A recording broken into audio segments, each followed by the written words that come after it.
Terus kalau niku kadang-kadang sakit kereng, tapi kereng kula niku sisi ilmiah yang ekstrim. Jadi negara ini atau umat Islam ini nggak boleh dilatih, difasilitasi Gus Ipul. Nanti agama ini menjadi bergantung wali napa kota. Assalamualaikum warahmatullahi wabarakatuh. Bismillahirrahmanirrahim. Nahmaduka ya ghafuru ya syakuru wa sholli wa sallim barik ala sayyidina Maulana Muhammadin wa ala alihi washabihi ajmain amma ba'du. Teng ngersa para habaib, para ulama sedanten ingkang kula hormati wabil khusus teng pernah Pak D kawula Ki Haji Muhammad Idris Hamid ingkang sangat berjasa tadi menyelamatkan para pejabat diaturi teng dalem kalian Pak D Idris kersane mboten diamuk Pak Sukron niku tak anggap prestasi terbaik di hal ini. Terus kula siap jadi kurban ngajak Mas Sama kalian Mas Aziz sing ben diamuk ben ono. Alhamdulillah wau diseneni kena khitab nahi mungkar sing kereng. Terus kula niku kadang-kadang nggih saged kereng, tapi kereng kula niku sisi ilmiah yang ekstrim. Jadi negara ini atau umat Islam ini enggak boleh dilatih, difasilitasi Gus Ipul. Nanti agama ini menjadi bergantung wali napa kota. Saya ingin agama seperti zaman Pak Hamid. Izzul mu'min qiyamuhu billail. Atau syaraful mu'min qiyamuhu billail wa izzuhu istighna'uhu anin nas. Terus sing teko dan tentang mriki nak bengi tahajud terus yakin sujud itu kenangan terbaik, aset terbaik. Sehingga jenengan ra perlu hasud. Aku ra wali kota, aku ra kiai gede, aku ra mubalek populer karena sudah punya nikmat sing khairan minad dunya wa ma fiha. Terus mengke Menteri Keuangan gitu kepenak, Menteri waktu sau Masanas gitu kepenak, mereka buatan dituntut macam-macam. Orang asik dengan tahajud, dengan sujud. Tapi kalau masyarakat kita ada asik dengan tahajud, ada asik dengan sujud, penggawaannya demo nuntut pemerintah.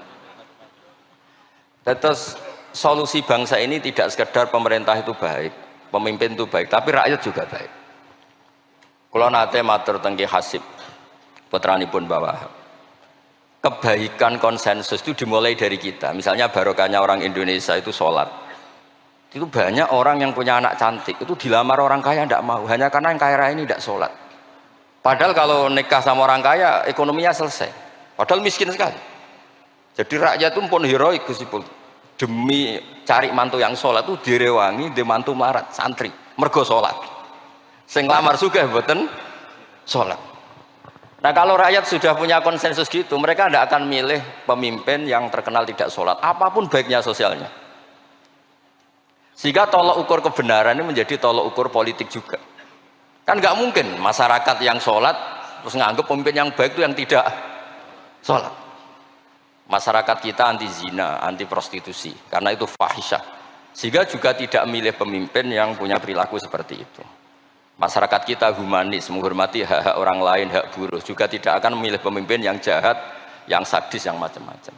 Nah nilai bersama ini yang coba kita bangun. Tahu dawe Pak Sukron bikin sakofah Islamiyah. Sehingga ini dimulai dari kita.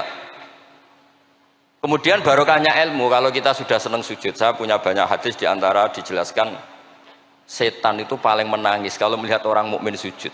Kata setan itu, gara-gara sujud saya dikeluarkan dari surga karena menolak sujud tadi. Kalau niku Mbak Idris nate teng beberapa daerah yang luar biasa susahnya. Niku barokah boten bergantung wali kota Pak Ibu. Kalau jadi kiai gede paling nyesal itu satu. Kiai-kiai kecil itu di daerah-daerah tertinggal itu mendirikan masjid.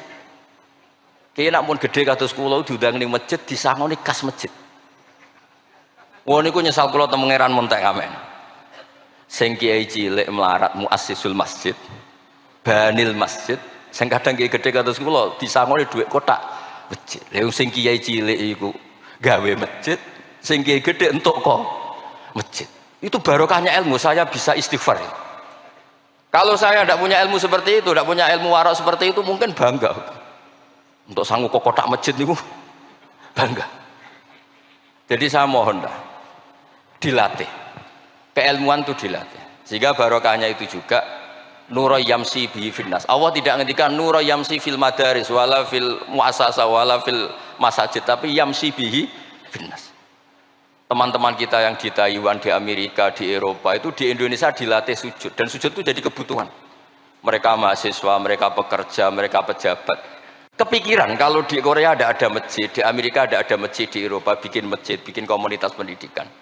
Itu kalau dari awal dilatih mendapat, tidak akan jadi. Karena dilatih nunggu proposa. Tapi barokahnya mereka dari pikirannya sendiri, Nuroyam Sibihi Finnas, teman-teman pekerja itu urunan terus bikin apa? Masjid, bikin pendidikan.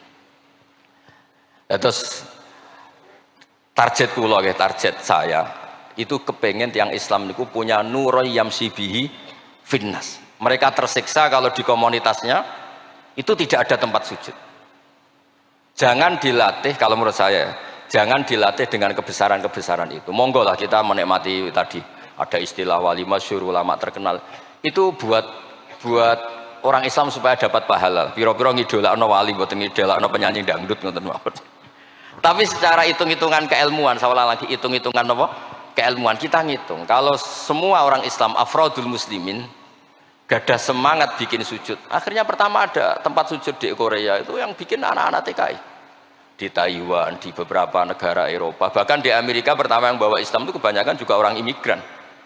Punya kebutuhan sujud, bikin masjid. Padahal zaman itu belum, mungkin secara hukum negara Amerika masih imigran gelap. Lama-lama jadi orang terpelajar, lama-lama bahkan jadi yang senator macam-macam. Itu dimulai dari Nuroyam Sibihi Finnas. Bukan dimulai dari kebesaran. Lalu kalau sajane nggih radi susah jadi kiai gede nggih susah. Susah wau, takut saya tidak punya kecakapan lagi bina sing Nuroyam Sibihi napa Finnas. Nggih bapak kula niku akrab sangat kalian Pak Hamid karena Pak Hamid sepupu bahasa itu di antara dawuh yang diingat-ingat itu nur aku soleh-solehku dhewe kok terus wong sering ngekeki dhuwit. Maksudnya saya soleh-solehnya sendiri untuk taqarrub ila Allah kok orang ngasih fasilitas napa duniawi. Makanya terus beliau sakhok sekali karena itu menghilangkan hisab. Jadi itu satu-satunya cara untuk menghilangkan apa? Hisab. Kan kita soleh itu inginnya dapat pahala di akhirat. Tapi di Indonesia itu baik. Orang soleh pun dapat fasilitas duniawi. Menjual kesolehan itu gampangnya Masya Allah. Sehingga yang nggak soleh pun pura-pura soleh. Dan itu akhirnya nyuwun sewu jadi materi. Dulu kita nyari ilmu ikhlas. Makanya kata Mbah Mun itu jadi santri lebih ikhlas di bang kiai kok sakit ya. Kowe nak dadi santri oke sapa mbok cucuk. Tapi nek dadi kiai koyo saingan. Karena kayak rival gitu. Jadi ini kalau rileks mawon terus yang terakhir ini kalau mboten lami-lami. Kalau cerita tentang iltizatan aklian. Dari sekian hitung-hitungan kalau sering jagongan kalian Mas Sama, Mas Aziz. Dari sekian hitung-hitungan itu yang bisa mengawal Islam ila yaumil qiyamah itu adalah logika. Iltizatan aklian kalau kata kitab Fathul Bari. Karena kalau hukum wujubul akli, kalau kita zaman ngaji itu ada wajib akli. Itu ketika kita kecewa itu tetap. Misalnya saya didik Mas Aziz dengan gaya sosial. Sekali ada orang yang lebih sosial, saya ditinggalkan. Saya didik masyarakat, sekali beda pilihan pilpres, saya juga ditinggalkan. Karena ini urusan sosial. Tapi kalau dididik iltizatan aklian, ini kata kitab Fathul Bari, orang itu tidak bisa mengelak. Karena cocok tidak cocok, logika itu tidak terbantahkan. Ya tadi saya kemarin ngaji di sini juga cerita. Kenapa ada syahidallah annahu la ilaha illallah satu wal malaikatu wa ulul ilmi qaiman bil qist. Kesaksian itu hanya ada tiga. Satu kesaksiannya Allah tentu gak tertandingi. Kedua kesaksian malaikat karena melihat langsung surga dan neraka. Ketiga kesaksian ahlul ilmi. Berarti dari unsur makhluk itu nomor satu itu ahlul ilm, ulul ilm. Imam Amudi ketika ditanya, kenapa kamu bisa yakin kalau Allah itu ada? Ya jawabannya gampang, hadhil makhluqat maujudah. Ini makhluk ini maujud semua. Bagaimana maujudat khalaqahal adam? Bagaimana sesuatu yang maujudat kemudian penciptanya adalah nihilism, sesuatu yang tidak ada. Sehingga Jubair bin Mut'im ini pemikir Arab top. Ketika Nabi baca surat Tur di antara ada ayat am khuliqu min ghairi syai'in, dia langsung Islam. Masa hadhil maujudat khalaqahal adam? Masa yang maujud diciptakan yang tidak maujud? Itu tidak masuk akal. Kemudian ada Sulhul Hudaybiyah. Sulhul Hudaybiyah semuanya merugikan Islam. Sampai Sayyidina Umar protes, alasna bi Rasulillah, alasna alal haqqi wa hum alal batil. Umar itu protes karena di antara perjanjian Hudaybiyah itu kalau orang Islam masuk kafir dibiarkan. Kalau orang kafir masuk Islam dikembalikan. Semuanya merugikan Islam, tapi Nabi mau saja. Nabi hanya minta satu hal. Ketika Sulhul Hudaybiyah enggak ada perang, orang boleh mendiskusikan Islam. Sama siapa teks yang dikatakan Imam Zuhri, fama futiha fil islami fathun kana a'zuma minhu, innama kanal kital haisul takon nas, falamma kanatil hudnah wa wadu'atil harbu auzaruha wa amana nas ba'duhum ba'du fatafawadu fil hadis wal munazaah falam yukallam ahadun bil islam yaqilu syai'an illa dakholafi. Kalau bawaan orang perang itu inginnya menang, Abu Lahab, Abu Jahal kalau perang inginnya menang, sahabat sendiri perang inginnya menang, sehingga tidak ada diskusi sebetulnya Tuhan itu siapa, yang pantas jadi Tuhan itu siapa. Tapi ketika Nabi minta, oke, kita tidak perang 10 tahun, oke, semua perjanjian saya rugi gak apa-apa, tapi orang boleh diskusi Islam. Akhirnya dibanding-bandingkan, Abu Jahal dan Muhammad itu bener di, ya bener Muhammad, Abu Jahal biasa bodoh nih, Muhammad mulai cilik ora tahu bodoh nih, kita titip uang juga di Muhammad, berarti sudah gagal Abu Jahal jadi pemimpin, yang dipemimpinkan Muhammad. Mereka zaman itu masih jangkar, masih nama Muhammad.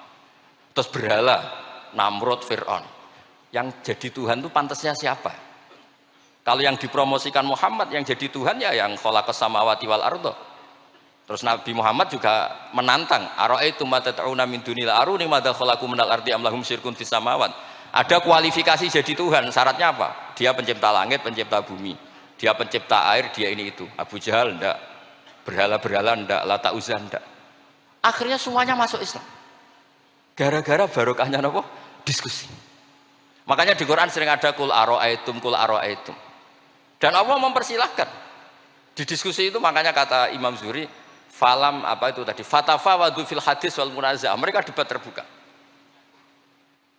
Nah sekarang itu orang harus ngaji seperti ini. Nah kalau iltidatan aklian tadi yang disebut kitab Fathul Bari, jenengan ngaji saya wajibul akli. Setelah itu jenengan kecewa dengan saya. Entah urusan politik, entah urusan ekonomi. Sampai tidak bisa membuang logika Anda itu tidak bisa. Sampai bisa enggak jadi orang komunis, ateisme, nihilisme. Terus berpendapat gini, hadil maujudat sabaqohal adam, wa khalaqohal adam. Ini yang maujudat langit bumi penciptanya adalah ketiadaan. Fakaifa yakunul adam yu'athir wa yakhluq. Bagaimana sesuatu yang tidak ada kemudian bisa menciptakan. Jadi akhirnya paham nihilisme ini hilang. Barokahnya ya kayak Indonesia itu. Kadang di tonggo kiai ini wis kereng, rapati sosial. Ya tetap Islam. Mergo iso kecewa kiai tapi wong ora iso kecewa mbek napa? Islam. Beda pilpres, beda pilgub, dia tetap Islam. Bahkan orang nyun sewu yang masih suka mabuk, suka main perempuan, itu tidak pindah agama yang nyun sewu yang tidak melarang itu, tetap Islam. Karena logika yang dibangun Islam itu logika sing ma'ruf, logika sing makul, sehingga apapun kecewanya orang Islam. Nah ini pesannya Imam Ibnu Hajar al-Asqalani yang nyarai Bukhari, orang Islam itu harus didorong, berlatih terus dengan kekuatan iltidatan aklian. Dia punya kenyamanan berpikir. Karena agama ini liqaumi ya'qilun, liqaumi yatafakkar. Makanya dulu Nabi itu urusan sosial pun tuh Nabi kalau ngendikan itu mesti dilogika. Misalnya begini, ini yang urusan tauhid sudah sering saya jelaskan. Sebelum urusan sosial saya cerita Imam Tauhid. Saya berkali-kali cerita, Imam Amudi itu keramatnya itu karena guru matematika. Saya berkali-kali cerita. Terus kata Allah, silahkan ngajar malaikat saya tentang matematika. Itu malaikat diajarkan. Kenapa saya percaya Allah itu wajibul wujud? Beliau nulis, angka 2, 3 sampai 1 miliar itu nisbatnya ke angka 1 itu nisbatul far'i ilal asli.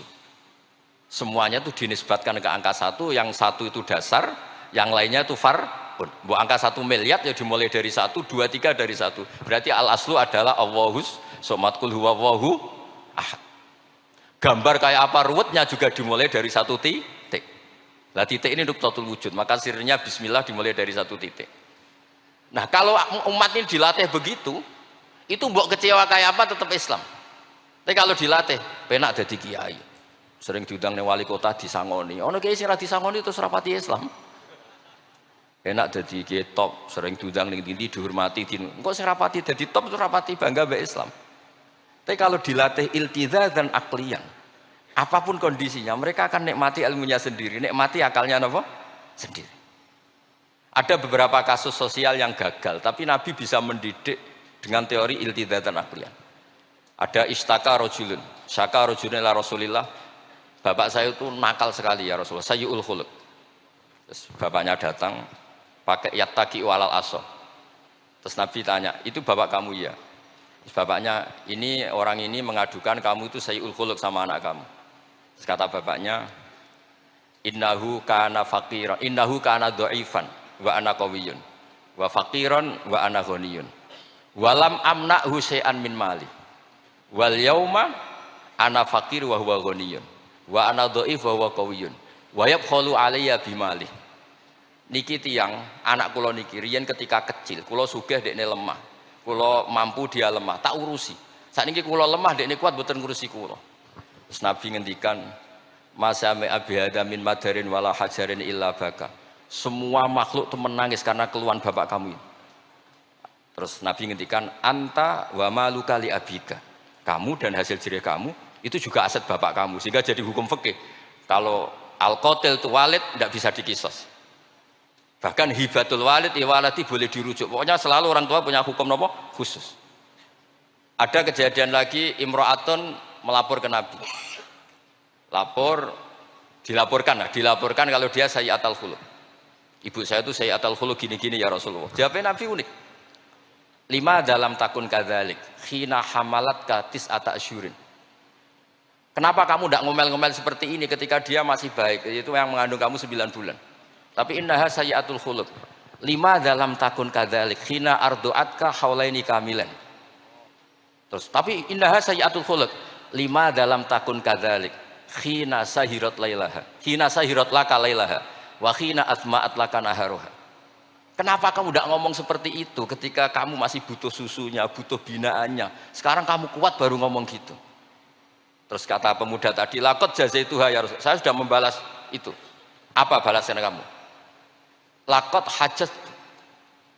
hajat tuha ala unuki. Dia pernah haji tak gendong. Tapi Nabi ngendikan, fa wawah ma jazaitaha. Kamu tetap tidak bisa balas jasa ibu kamu. Jadi orang ketika ingat sisi sayyi'atul khuluq ibunya ketika sepuh, Nabi mengeset ulang. Apa seperti itu? 5 dalam takun kadzalik. Kenapa ibu kamu tidak sayyi'atul khuluq ketika hamalat katis ata asyurin? Kenapa saat itu kamu tidak digugurkan, dibuang ke kali daripada dia anak akhirnya enggak ngaku ijazahnya orang tua? 5 dalam takun kadzalik, khina ardu'atka haulaini kamilan. 5 dalam takun kadzalik, khina tadi sahirat laka lailaha wa atma'at laka naharuha. Itu Nabi. Jadi saya ini termasuk kiai lah yang ingin semuanya kita baik itu karena ada kemampuan iltidza dan aklian supaya agama ini liqaumi yaqilun liqaumi yatafakkar. Kalau agama ini dijual dengan isu-isu sosial, itu bahayanya itu orang-orang kecewa. Loh, saya itu akrab sama Gus Pul, belum pernah main ke wali kota, bukan sok-sokan zuhud. Mau nak disangoni, terus suatu saat rah disangoni sedarani medit. Terus kurang suguhannya tersinggung, terus ribet-ribet. Pokoknya agama kalau dijual sosial itu ribet. Karena tuntutannya itu mukafaah. Makanya Nabi itu dulu pinter sekali kalau misalnya masalah zina. Ada pemuda itu hipersek. Enggak bisa Islam, karena kalau Islam itu melarang zina. Akhirnya geger, ista'dzana fi zina. Saya mau masuk Islam tapi boleh zina. Geger kan sahabat menghalau supaya enggak sowan Nabi. Ketika geger-geger Nabi tahu itu ada apa? Ada pemuda mau masuk Islam tapi yasta'zinu fi zina, dia harus boleh zina. Kata Nabi, "Mah, suruh sini." Betul kamu pemuda yang mau masuk Islam kalau tetap boleh zina? Ya Rasulullah, saya ini dipersek, saya ini. Kata Nabi ngendikan pertama itu, "Atuhibbuhu li ummik." Kamu suka anak ibu kamu jadi demenan orang? Ya tidak suka ya Rasulullah. "Atuhibbuhu li bintik." Kamu suka punya putri yang jadi demenannya orang? Ya tidak suka Nabi. Terus "Atuhibbuhu li kholatik, atuhibbuhu li ammatik." Terus dia selalu jawab, "Walan nas yuhibbuna." Semua orang tidak suka kalau ibunya begini, putrinya begini, gini. Terus kata pemuda tadi, "Demi Allah, saya belum keluar dari majelis Rasulullah, tidak ada sesuatu yang abghadha syai'in ilayya minaz zina." Tidak ada sesuatu yang paling saya benci kayak zina, karena diset. Ya sama seperti kita mungkin yang jadi kiai-kiai gede itu, dalile al yadul ulya khairul minal sufla, tapi prestasi dari kiai ini entuk ora tahu memberi. Ya sama seperti yang dahulu Pak Sukron Makmun. Dulu kiai-kiai dulu itu berjasa. Sekarang kita itu makan apa? Jasa. Jadi ini ya tadi karena saya ingat betul di antara wasiatnya Mbah Hamid itu masih sepupunya mbah saya itu ke bapak saya ke aku itu soleh-soleh ku dhewe tak golek ridane pengiran. Tapi mbek wong dihormati koyo ngene. Kadang kan beliau itu sembunyi karena dengar mau ada orang ngasih uang. Itu yang diceritakan abahnya Mas Arwani Pak Taifur. Mbah Hamid itu sembunyi ditanya sama Balik kok sembunyi kenging nopo. Iku ana wong ngenteni aku pengen ngekeki dhuwit. Lah niku kiai-kiai jarang wani crita niku mergo ketoke kok piye. Ndelik ambek wong sing ape ngekeki dhuwit. Mulane kula nek ana wong medhit iku seneng. Kula niku dadi kiai sing salam tempel iki kathah. 100.000 ya njaluk swarga, 1 juta ya njaluk swarga. Nak Gus Ipul 5 juta njuk dadi presiden, wah malah larang meneh. Mergo logika kula logika sederhana. Nek ana wali santri kok lomo ya tak dhuwit tak nggo apa lah. Riyen Pak Hamid ati kei dhuwit macam-macam niku wonten sing tangklet. Itu kan dhuwit yang macam-macam Pak Hamid. Engko ora ana gunane, ya dikasihkan fakir miskin. Nek ana wali santri medhit kula nggih seneng. Ngringakno hisab. Ya ora pesen swarga.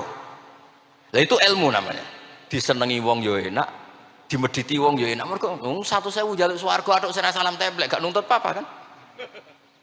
Saya itu pengagum Imam Syafi'i ya karena ilmiah. Imam Syafi'i itu ditanya orang. Tadi orang yang cium tangan Anda, yang hormat Anda, di luar tuh ngomel-ngomel ngerasanin Anda. Jawab Imam Syafi'i lucu. Berarti saya wibawa, buktinya di depan saya tidak berani. Dianggap enteng mohon. Berarti saya wibawa, buktinya di depan saya tidak berani. Ada orang lagi, itu separuh kampung tuh tidak suka kamu. Jawab Imam Syafi'i enak, malah enak ra utang. Mergo nak seneng ku macam-macam kan. Man ahsana ilaika faqad qayyadaka wa man asa ilaika faqad atlaqaka. Orang yang baik dengan kamu itu ngikat kamu. Tapi kalau orang yang jelek sama kamu, atlaqaka, membebaskan kamu. Kamu naik Alphard gak perlu monggo nak badhe derek, ora cocok, lewat saja kan. Jadi itu Imam Syafi'i. Jadi dunia itu dianggap enteng saja. Ada seorang habib alim alama diceritain orang. Dulu saya kaya tuh teman-teman main ke sini, tapi setelah saya jadi kuli pasar gak ada yang main ke sini. Dikandani sama Habib itu malah bagus toh. Nak kancamu sing sugih tetep nilai kue, malah nonton kue pas dadi pangkul guru pasar. Malah kue isin juga delok-delokan. Jadi monggo sing duwe melarat koncone do mirip malah alhamdulillah. Nak sering dolan malah sampean isin perkara juga delok-delok. Itu ulama dulu. Jadi fenomena sosial itu diamati enteng saja. Makanya kalau sering ngajari, nak bojomu ngamuk sing syukur. Lah kok saged syukur? Malah ra njaluk blonjo. Nak lagi harmonis malah ngajak ning mall balang malah mahal. Jadi apa ya? Saya itu ingin keilmuan ulama dulu itu ya kayak hikam. Hikam itu udah ada yang enggak baik. Enteng saja. Mata a'taka asyadaka birrah wa mata mana'aka asyadaka qahrah. Kalau Allah sedang memberi kamu, anggap saja Allah ingin memperlihatkan kalau dia itu al-barur rahim, zat yang baik. Wa mata mana'aka asyadaka qahrah. Kalau Allah tidak mengasih keinginan kamu untuk menunjukkan kalau Allah itu al-qahar al-jabbar, zat yang enggak bisa diintervensi. Sama di pangeran dirayu sapa wae gelem kan sawangane murahan. Ya sekali-kali egois gak dituruti. Makanya wa mata mana'aka asyadaka qahrah. Jadi enak saja, pasti kasih Allah ya Allah itu. Ya, kiai yang sering dongo ya bagus menunjukkan lemahnya. Tapi banyak juga kiai yang dongo itu sepisan terus sudah. Wa inna ma yunabbahu man yajuzu alhil ikhfal, yang bisa diingatkan itu orang yang mungkin lupa. Doa kemarin Allah masih ingat, kok tak ingatkan lagi itu gimana? Wong Allah ndak lupa. Kula nate ngalami usul niku teng Ka'bah bar donga. Sampai 2 hari pe donga mboten saged. Mergo isin mbek pangeran. Pangeran wingi rak yo ijek eling, apa tak baleni meneh. Lha iku jenenge wa inna ma yunabbahu man yajuzu alhil ikhfal, yang boleh diingatkan orang yang potensi lupa. Padahal Allah tidak. Jadi makomnya wali itu ada yang seneng donga, dalil iftiqori wa tirori, ada yang enggak suka. Enggak sukanya bukan karena enggak mau doa. Karena doa yang kemarin-kemarin sudah dicatat dan Allah tidak akan apa? Lupa. Terus kalau suwun lah, ada iltizazan aklian dalam semua proses beragama kita sehingga agama ini tidak dipertaruhkan sama hukum-hukum apa sosial. Ya misalnya kawin, nah sampean kawin kadang di bojo macam-macam. Sampean nak eling kawin sunah Rasul, aghdulil basar wa ahsanul farji, selesai. Karena itu menguntungkan kita jadi ahsanul farji. Bisa mengekang kita dari zina. Tapi kalau sampean kawin nak bojone ramah seneng, nak bojone sayang seneng. Padahal ora pati sayang, kan sering kecewa. Mulang juga gitu kata Mbah Mun. Kowe mulang niati merintahi pangeran. Jadi santri kowe paham ra paham ya seneng. Tapi nak sampean mulang kepengin paham no jebule santrimu ora paham-paham. Kan gelo. Nah, Islam itu kata Imam Fathul Bari tadi, orang Islam itu harus dilatih iltizaz dan aklian. Terus kata beliau, itu yang yu'abbiru anhu syara' bi halawatil iman. Itu yang dimaksud salasun mangkunna fihi wajada halawatal iman. Nikmatnya iman itu karena kita sudah menemukan apa iltizaz dan aklian. Nggih ngoten mawon kula niki bagian logika kula kepengin jeng ben mboten usah kula Mas Mama, Mas Aziz niki waris wali nih. Terus waris wali ya kudu keramat, aja mbae wali terus melok keramat putune tapi ra melok dadi wali niku. Ini mun kula sukani kitab Khilatul Auliya dadi takkan daftar. Niku 8 jilid. Iku belajar sak jilid mun dadi wali. Napa malih nak 8 napa? Jilid. Iku saged bersaing kalian bae niku. Nah. Terus sama-sama kalau sukani kitab Ithaf. Kitab Ithaf itu kata Mbah Mun seneng cerita kitab Ithaf. Dikarang Sayyid Zabidi, Murtado Az-Zabidi. Itu kalau Mbah Hamid Pasuruan, misalnya Mbah Hamid, Mbah Dimyati, terus Mbah Mahfud, Mbah Abdullah, Mbah Abdul Manan. Ini awaluman lazama min ahli Jawa nih Sayyid Sinten Zabidi. Dan kitab Ithaf itu Masya Allah, belum ada kitab nyarai Ikhya sampai 800 tahun kalau nggak 700 tahun. Kan Ithaf itu sekitar tahun 1300 Hijriah, Ikhya itu sekitar tahun 500 sampai 600. Niku nak nyarai itu semuanya ilmiah. Yang paling saya haru itu ini sebagai penutup. Yang paling saya haru itu ketika cerita sholawat. Nabi jadi nabi itu setelah Isa dituhankan oleh penggemarnya, sampai overacting sampai Nabi Isa itu dituhankan. Monggo guys. Tapi terus Ithaf cerita, kalimat sholawat itu kalimah yang umat ini tidak akan overacting menuhankan Rasulullah Muhammad Shallallahu Alaihi Wasallam. Karena Allahumma itu pemberi, Nabi itu penerima. Kita tetap mencintai Nabi yang luar biasa, tapi tetap Allah itu pemberi, Allahumma pemberi, Nabi Muhammad penerima. Sehingga nggak akan salah posisi, yang Allah tetap Tuhan, yang Rasulullah Muhammad tetap abduhu wa rasuluh. Barokahnya redaksi sholawat Allahumma sholli ala sayyidina Muhammad. Yang Allah tetap Tuhan, yang Rasulullah tetap abduhu wa rasuluh. Apapun senang kita pada Nabi. Nah, itu juga barokahnya apa? Ilmu. Makanya kata Burda yang sering dikutip Said Muhammad, kalau madah Nabi dakmat da'dhun nasara fi nabihimi wahkum bima syi'ta madhan fihi wa takimi. Dan itu kalimat yang luar biasa, yaitu kalimatus sholawat, menunjukkan mahabbah ke Rasulullah, tapi posisinya Allah tetap al-mu'ti, Nabi tetap al-mu'ta, wa nabi wa injalla qadruh muhtajun ila rahmatihi ta'ala. Itu kata Sayyid Zabidi. Kayak apa barokahnya ilmiah? Sholawat yang redaksi kita baca terus, ternyata itu yang menjadikan hadil ummah tidak akan terperosok kayak orang-orang Nasrani. Nggih ngoten mawon, ngapunten kakak. Assalamualaikum warahmatullahi wabarakatuh.